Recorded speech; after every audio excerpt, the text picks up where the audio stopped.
We went over the Subway thing. Y'all heard about Subway? No. Jared?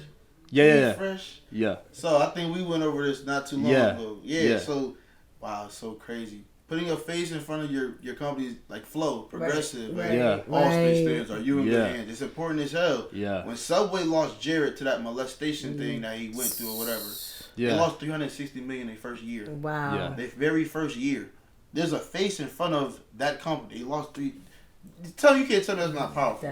They call those attractive characters though, right? That's exactly what we're talking about. Yeah. Attractive characters. That's what they do in movies also. Right. Like, you know, what's the movie like? What's it called? The football movie when they was in the dirt in jail. Adam Sandler. Longest Yard. Longest Yard. Yeah, Longest that's Yard. an attractive character movie. So sales is high as hell. You got multiple people. Different faces, they put them in the movie. Final. And one thing. What's that? Fast and Furious. Fast and Furious. Yeah. What? Yeah. Come on. These are all. They're just called attractive characters. Yeah. Right. They have their own audience and they're putting them all in one scene. So having a face, to be honest, that's another way of. Listen, I got a friend. They love my business. Listen, let's go out. Let's do some shit. Let's do some videos, right? Yeah. You and your friend, y'all start talking. You get them on camera. Eventually, they become the face. They think it when they hear this business, they see this person. So now, your business is now just building traction. Exactly. That's a way right there. You know what I'm saying? Itself, because that's a friend. You know what I'm saying? But it's a risk as well because look at Kanye. I believe the whole Adidas situation when he did the whole the whole that messed up the money, but it also looked like since they dropped him, they lost a lot of their funds. They lost a lot of, so I didn't think of that one, but that's just like true right there. Absolutely. They kind of needed him. Yeah, he did that, but it was like, whoa, the business now. You dropped him. Nobody was rocking Adidas before Kanye. Yeah, exactly. If I get to $100 billion business with a face just to lose. All right, lose it. That's this calculated risk because all business is risk. Yes. Think about it. No matter what business you in, whether you're a drug dealer, whether you sell pharmaceuticals, right? You can have a water park. Every business is a risk, no matter what. But it's a calculated risk you got to take. For sure. Something like that, I'm definitely absolutely to $100 billion now. Y'all seen the what's it called on Netflix with Michael Jordan? Have y'all seen that? Not yet. His documentary? Yes. Last Dance. Last Dance. Oh wow. In the third episode, oh my God, Nike. So at that time, I think it was Converse. Converse was the highest shoe brand because they had Magic Johnson, Larry Bird, and one other very famous NBA player.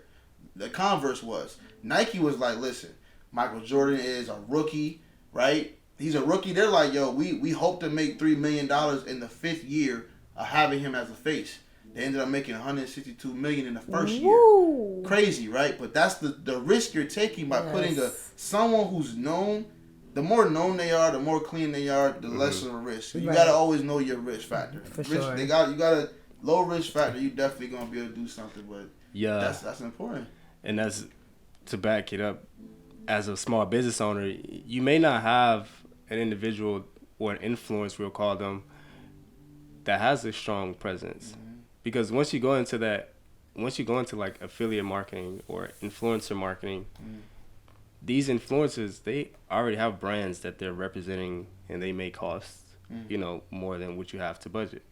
So as someone that, like you taking one of your friends, you're building not only credibility, but you're actually building that person's personal brand as well. Yeah, so it's a double win. It's not exactly. You gotta pay me now. Yeah. So like to go back to Nike, they didn't go to Michael Jordan first. They went to Magic Johnson, and they offered him stock, and he turned it down. The value of the. And on top of Nike, they only paid $20 for their logo. Wow. So like they played the long game. Yeah. And obviously, they're the top brand in the shoe industry. Jordan's still killing them. Totally. That's crazy. So crazy. No one's rocking Converse, barely Adidas, not to take anything away from their companies, but when you play the long game, you're always going to outlast your competitors. And that's essentially what it comes down to, like as a business owner. You want to, yes, we want results immediately because we just put money into it, and if you're starting out, you're probably putting your own money into it. But if you look at it for a longer term and look at the long-term value of your business and you stay consistent and you don't really focus too much on profit, but whatever you do profit, you put it back into the business. Mm-hmm. Right. That's essentially where it's going to get to you at that 6-year mark, and you look back and you're like, wow, I've came so far, and I'm a multi-million-dollar company now. Totally. Man, no, that's true. I mean, where we at Amped Up? We got how many followers on YouTube itself? Like 6.6 I ain't thousand. got that on IG yet. You know what I'm saying? Yeah. That's, it's been going for years. Like you said, just putting it in. Yours is mainly organic though, correct? For sure. Organic. Organic. You could do anything organic. Yeah, to absolutely. Be honest, and that's the way you do it as a new business. And what helped too also is having guests on and cross marketing, and people want to know more, and even down from artists to entrepreneurs, politicians. We just keep the format pretty open. Yeah. So people can always come here and learn different inputs on different categories. Yeah. So we're talking about that attractive character movie type of, maybe something like that, Amped Up. Yeah. Different attractive characters all on one. But that's what we're whatever you need to know, come to us. We'll get you together. Absolutely. Sure. Absolutely. That thing, it pops like that, you know what I'm saying? For sure. To have a brand, here's a play real quick to show you by, right? That's how I teach marketing, right? In order for someone to do business with you, you gotta be, number one, you gotta be competent. You gotta know what the hell you talking about. Right. You have to. I could like you, I could trust you, but if I know you don't know what the hell you talking about, you're not doing business with at you. all. That's not true. Yeah. Right? That's true. You gotta be competent. You gotta be likable, right? Definitely. I can trust you. I know you know what you're talking about, but I don't like you. Yeah. I'm not doing business with you. I don't like you. Right. I do not like you. You understand? I know. Sometimes people think about That's that, true. but it makes sense, right? Yeah. And you have to be trustworthy. So I can trust you, or I can like you. I can know you know what you're talking about, but I don't trust you. I'm not doing business with you. You gotta have all three. Yes. So how do you build each? Competency is one, you getting into the books or you studying your craft and you showing your audience, I'm doing this, right? Like for example, you're in school, of course, for just audio. People gotta know digital people. filmmaking.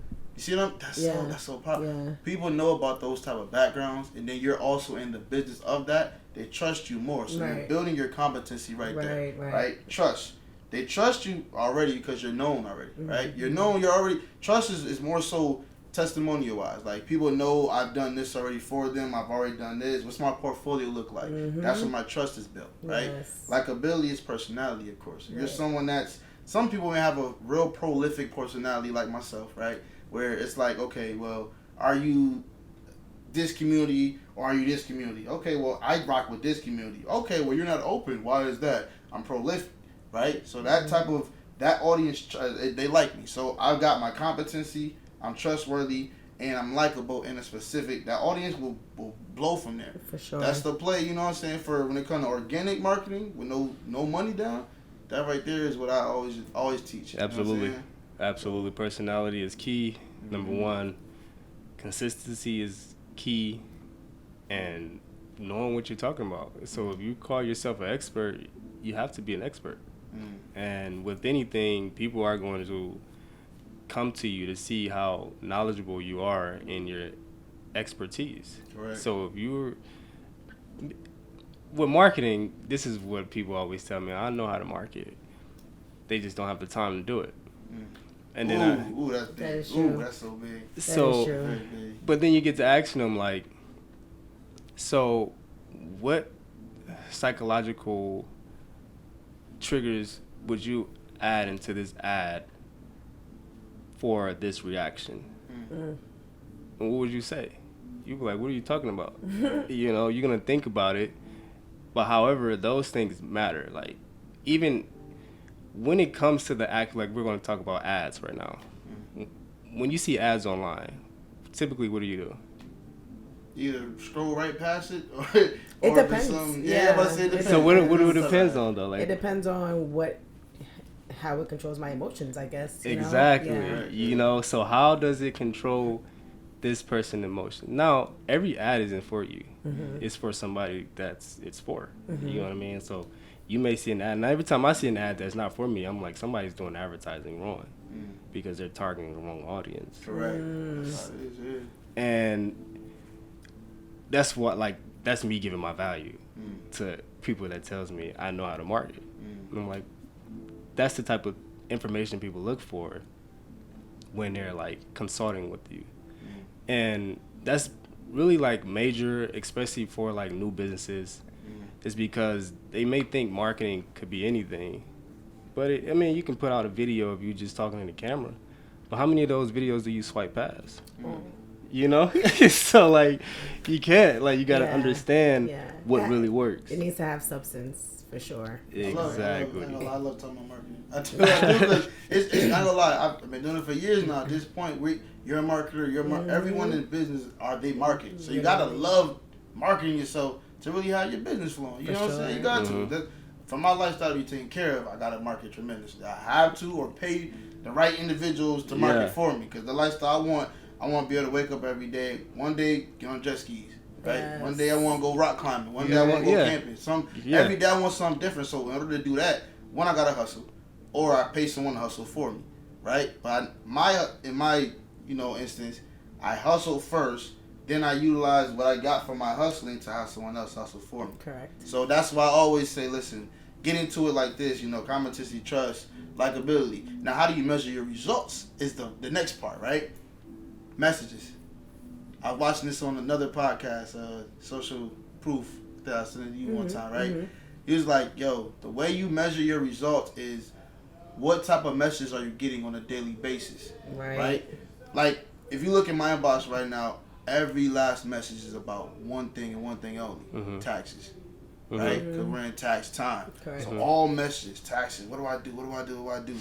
If your inbox, if you're in a specific, let's just say you're in the, you have a gun business or something like that. You sell guns, and your messages are not about guns. You're doing something wrong. Your messages tell you they measure. They're your results right there. Your messages. That's deep. That's real. That's true. That's real. Check your messages to see if you really doing what you're doing. For sure, because if they don't know, like, what am I'm doing something wrong. Right.